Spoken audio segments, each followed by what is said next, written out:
Depuis plus d'un siècle, les physiciens s'efforcent de trouver une théorie de la grande unification qui permettrait de faire cohabiter la physique des corps de très grande masse, planètes, étoiles, galaxies, et la physique quantique, qui étudie l'infiniment petit, électrons, protons et quarks.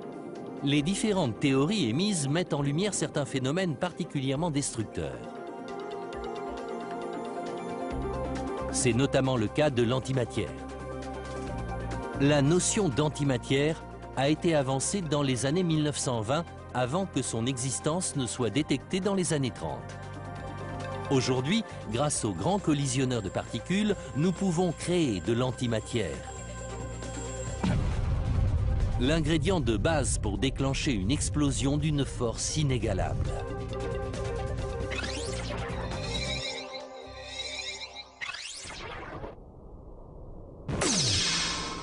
L'antimatière est la substance la plus explosive jamais découverte. À proportion égale, elle est bien plus puissante que la bombe à hydrogène.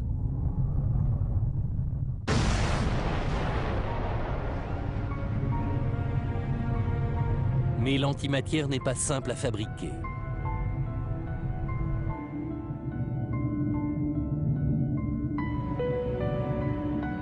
Tout ce que nous observons autour de nous jusqu'aux galaxies les plus éloignées est de la matière issue du Big Bang il y a 13 milliards d'années.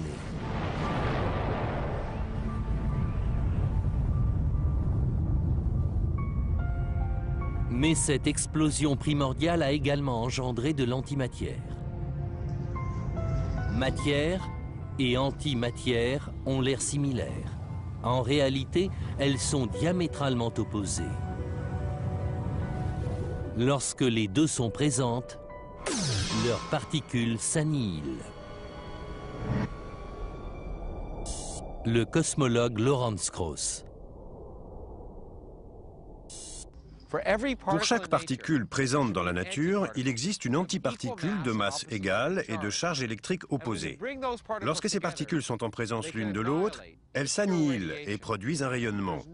Une particule livre son maximum d'énergie lorsqu'elle s'annihile avec son antiparticule, parce que toute l'énergie qui provient de sa masse se transforme en rayonnement. À présent, je tiens un proton dans ma main. L'anti-Krauss, en face de moi, tient un antiproton. Nous allons les rassembler pour provoquer une formidable explosion.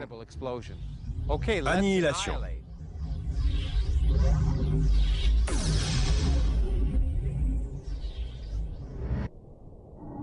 Toute l'antimatière créée lors du Big Bang s'est désintégrée de la même manière. Si nous voulons utiliser de l'antimatière pour confectionner une bombe, nous devons la fabriquer nous-mêmes. Afin de distinguer matière et antimatière, prenons l'exemple d'une balle de revolver qui transperce une cible. Si je tire sur une cible en papier, la matière correspondra au débris provoqué par le projectile, tandis que l'antimatière correspondra au trou laissé par la balle.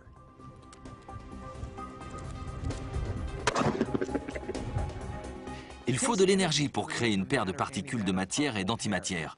Dans le cas présent, la balle a fourni l'énergie. En réalité, le revolver a servi d'accélérateur de particules, comme celui du CERN à Genève.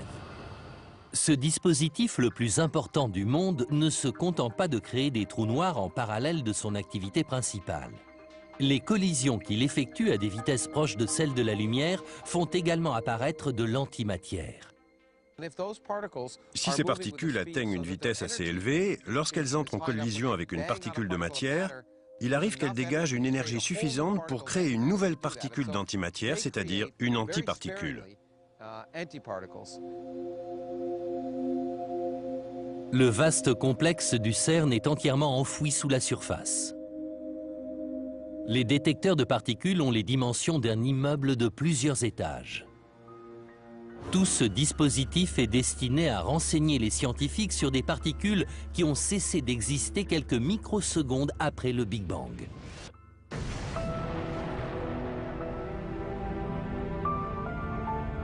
La formidable énergie qui s'est dégagée de cette explosion a créé différentes particules subatomiques de matière exotique, au nombre desquelles figurait l'antimatière.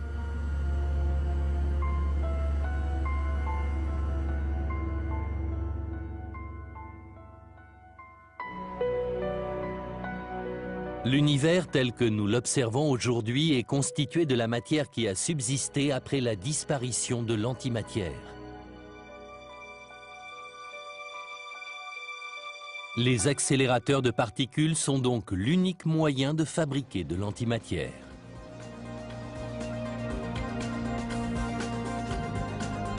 Des protons sont bombardés dans un tube gigantesque et chahutés par de puissants aimants, lesquels servent également à accélérer les protons à une vitesse proche de celle de la lumière.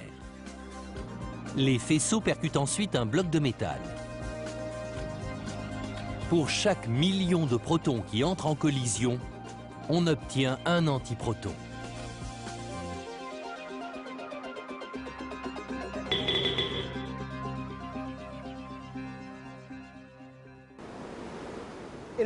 Dans un accélérateur, il faut 1 million de collisions pour obtenir un couple particule-antiparticule. Il est donc très difficile de repérer cette particule d'antimatière. C'est un peu comme si l'on essayait d'isoler une particule dans la vapeur d'eau qui flotte au-dessus des chutes du Niagara. C'est la raison pour laquelle il est si difficile de fabriquer de l'antimatière à grande échelle. En admettant qu'il soit possible de fabriquer une quantité suffisante d'antimatière, reste à trouver le moyen d'en faire une bombe. Car rien n'est plus instable qu'une bombe à antimatière. Dans un premier temps, il faut élaborer un procédé qui permette de la stocker sans qu'elle entre en contact avec la matière. En cas d'échec, c'est l'explosion assurée. J'ai une quantité d'antimatière au-dessus de ma main. Si elle entre en contact avec ma peau, l'explosion sera redoutable. Le problème, c'est que l'air est également constitué de matière. Tout contact avec l'air entraînerait donc les mêmes conséquences désastreuses.